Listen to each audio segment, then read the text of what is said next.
지상생제를 국산화하는 것, 대한민국을 위한 일이다. 맞는 말이죠. 그리고 결국 해냈습니다. 일제의 만행을 보여주는 대표적인 사진 중에 하나입니다. 군산항에 쌀포대가 쌓여져 있는 모습인데 이게 왜 이렇게 쌀포대가 많이 쌓여져 있냐? 일본의 산미증식 계획이라는 것 때문이에요. 당시 일본이 쌀이 굉장히 부족했었던 상황이었기 때문에 조선에서 쌀을 증식시켜서 일본으로 가져갔었던, 그러니까 조선을 쌀 공급지로 만든 겁니다. 그때 사실 이 쌀을 증식하는 과정에서 땅을 갖고 있는 일본인 지주들은 돈을 벌어요. 왜냐면 많이 팔았으니까. 그런데 당시 조선인들은 지주가 아니거든요. 대부분. 그렇죠. 소작농들이었던 조선인들은 생활이 더욱더 힘들어집니다. 그러다 보니까 이제 국내 식량 사정도 더 악화가 되게 되고 삶이 계속 피폐해져 갔었던 거죠. 그래서 조선 사람들이요, 살기 위해서 마지막 선택을 하게 됩니다. 어떤 선택? 저 어디로 가는 것 같아요? 저 마치 피난 가는 것처럼 보이긴 하지만 그게 아니라 이제 일제시대에 입에 풀칠하기 힘들었던 사람들의 너도나도 이제 경성, 서울로 향하게 되는 거죠. 경성에 가면 먹고 살 길이 있었던 거예요? 아니 뭐 사실 뭐 경성에 간다고 배부르게 먹고 살 수 있다는 보장도 없어요. 그런데 경성에 올라가면 뭔가 일자리가 있겠지? 고향보단 낫겠지라는 기대, 이런 것들 때문에 경성을 오는 거죠. 그런 꿈과 희망을 갖고 올라오는 저 인파들 사이에 누가 있냐. 누가 있습니까 저기? 지금의 제2제약을 만든 이종근 회장입니다.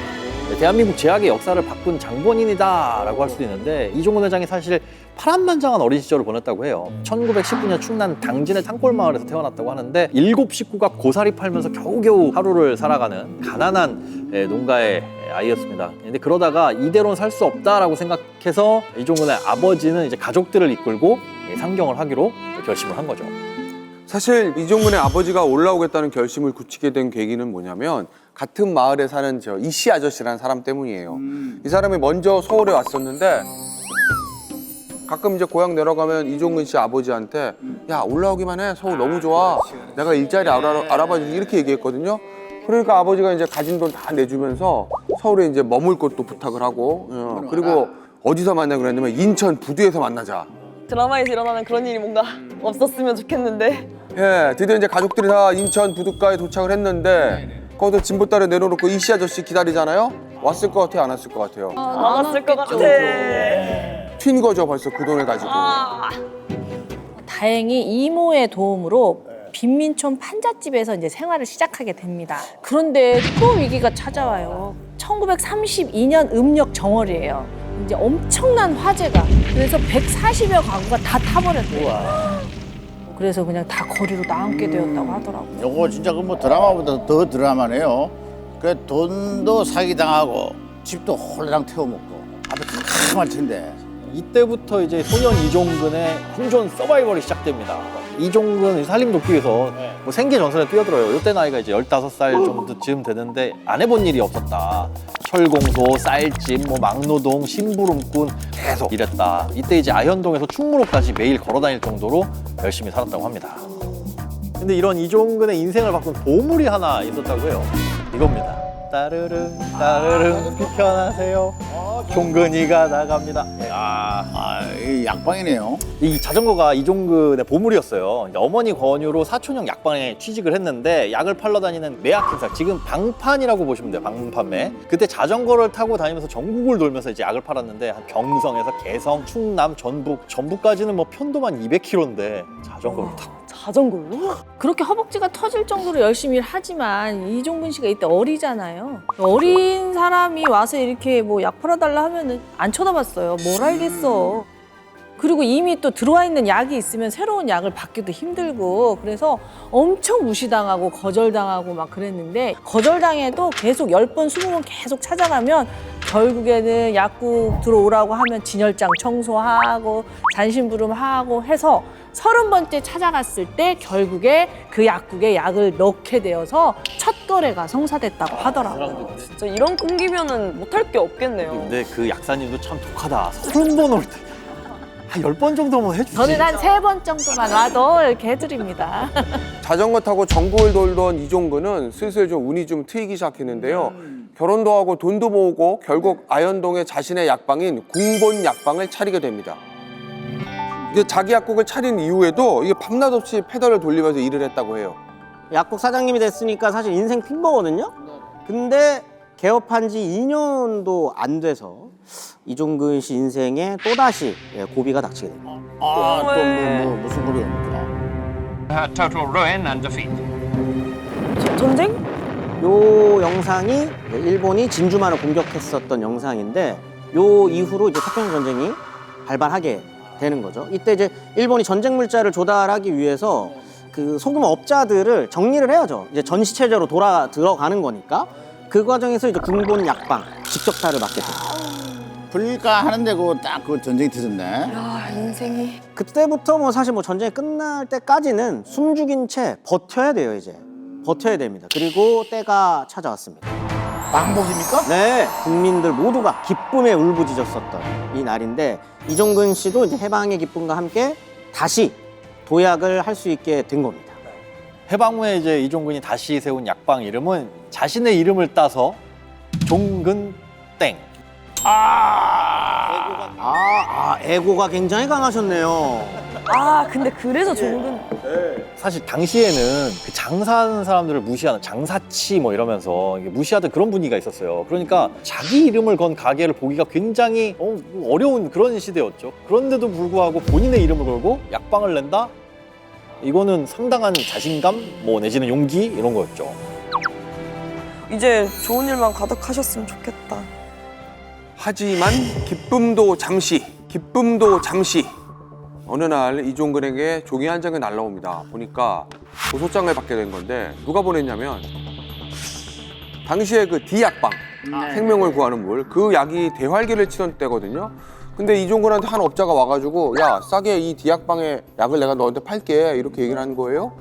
그러니까 이종근 입장에서는 야, 당연히 땡큐죠. 드디어 나에게도 봄날이 오는구나. 그리고 그 제안을 받았는데 알고 봤더니 약이 가짜였던 겁니다. 아까 디약방에서 가짜 약들 다 고발했다고 했잖아요. 근데 하필 그게 이종근이었던 거네요. 와. 맞아요. 이렇게 막 계속 실패하는 상황이면은 우리 같으면 이제 포기하잖아요. 근데 이종근님은 확실히 앞서가는 사람이었던 것 같아요. 이렇게 가짜 약 공급받아서 하느니 이제부터는 내가 직접 약을 만들겠다. 이렇게 포부를 바꾼 거죠. 그래서 위층에 마침 세탁소가 나간 자리에 연구소를 만들어서 이제 약을 만들기 시작을 했대요.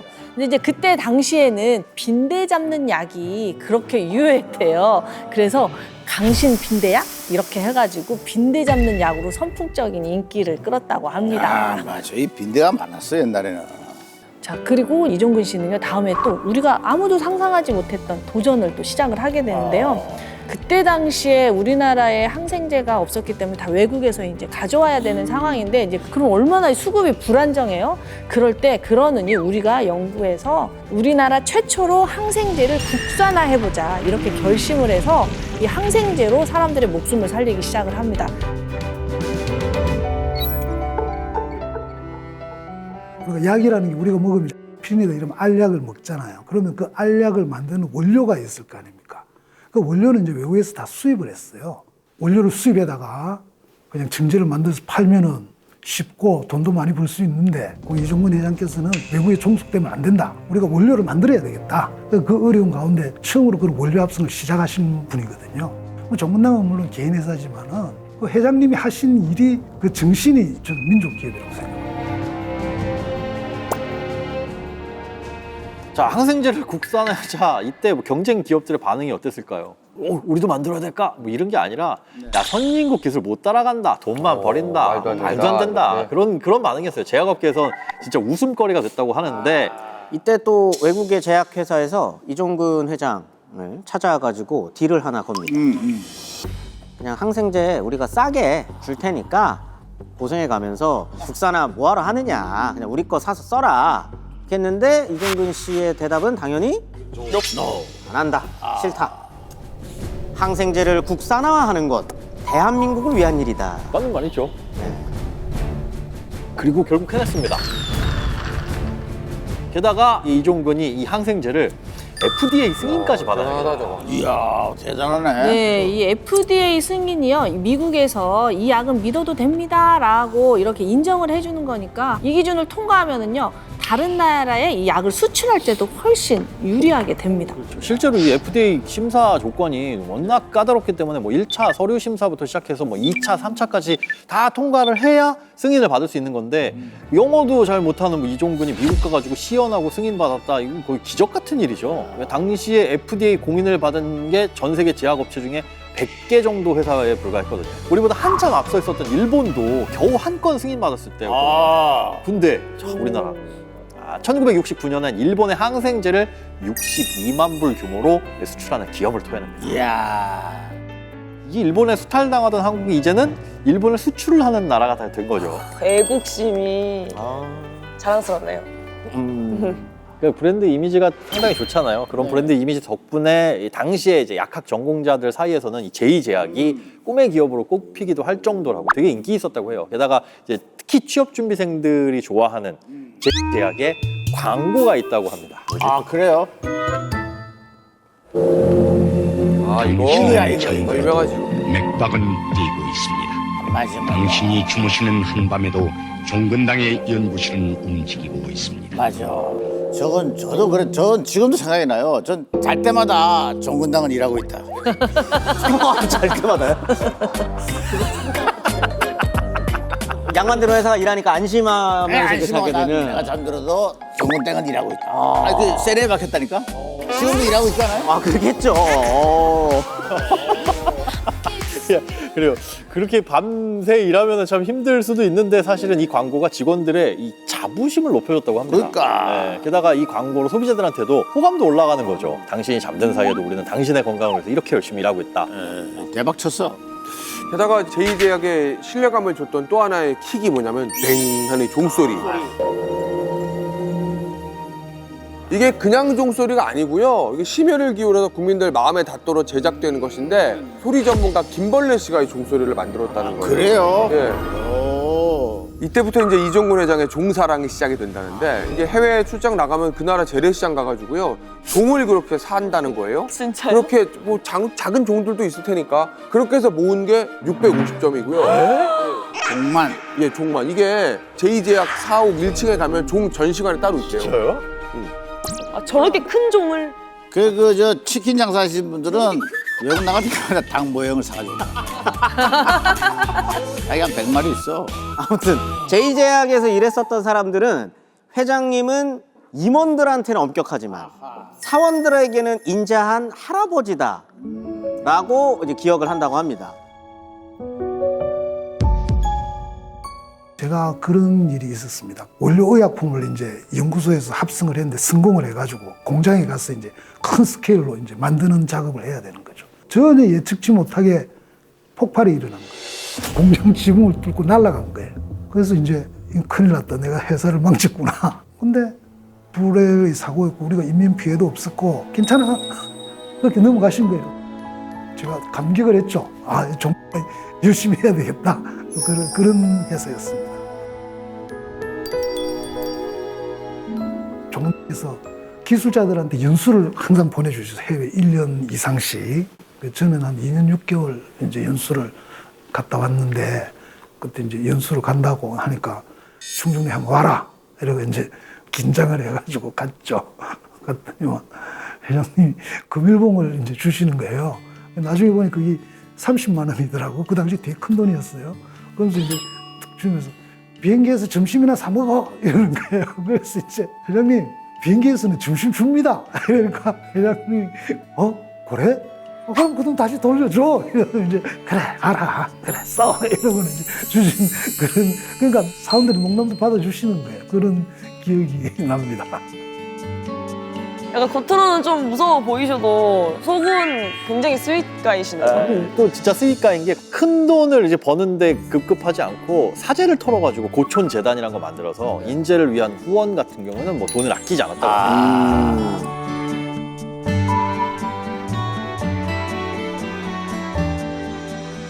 이종근 회장님이 자주 하던 말 중에 이런 말이 있다고 해요. 네. 송 한 곳은 끝부터 들어간다. 이 말이 뭐냐면 작은 원칙 하나, 사소한 기준 하나부터 바로 세워야 기업도 사람도 끝까지 간다라는 뜻인데요. 지금까지 이렇게 이종근 회장님의 삶을 쭉 돌이켜보면 원칙 그리고 사람을 지키는 제약인이었던 것 같습니다. 제2제약연구소의 불은 지금도 불 안 꺼져. 안 꺼져. 종근 땡은 저것들 일하고 있다. 일하고 있구나.